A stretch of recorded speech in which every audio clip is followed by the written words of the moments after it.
المنتخب الفيتنامي جايبين الجنط مالته من المطار مال البصرة للفندق بهاي السيارة.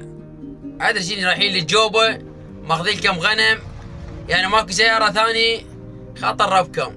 ولا هو صحيح هي ترى ما بيها شيء تواضع حلو بسيارة، يعني ما بيها شيء حالة من حالة انه وصل للفندق ولا ما وصل.